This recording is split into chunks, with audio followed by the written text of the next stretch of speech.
Rikthehemi së bashku në transmetim të drejt për drejt. Kam kënaqësinë të kem në komunikim live gazetarin dhe analistin Andi Bushati. Bushat, përshëndetje dhe mirë se vjen. Mirëmbrëma.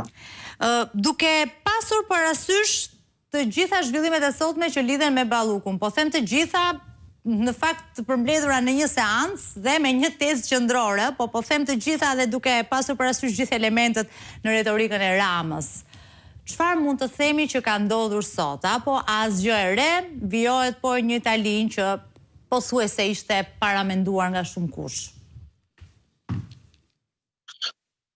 Jo, në fakt sot kemi një gjë të re jo për 2 muajt e fundit, jo për 3 muajt e fundit, por për 10 vitet e fundit. Pra sot ne kemi mbajtur shënim aktin e parë të kundërvënies reale të Ramës ndaj Spakut dhe ndaj drejtësisë. Nuk duket shumë e re se ishte gjë e parashikuar, por deri tani ne ishim në kuadrin e fjalëve dhe të retorikës kryeministrit.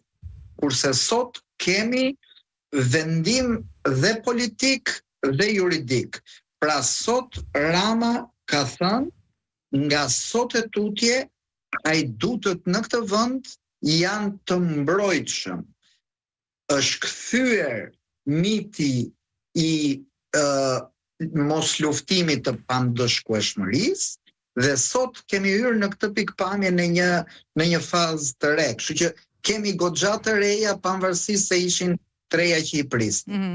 Dhe duke nisur nga vendimi në vetvete një herë, do doja ta nisim analizën pikërisht nga ai. Vendimi për të mos e lëshuar Ballukun, si kundër t'i the jemi tani përpara faktit të kryer, por edhe argumentat bazë, po ndalem akoma te procedura, pa kaluar tek elementet tjerë të retorikës Ramës, dhe argumentet bazë mbi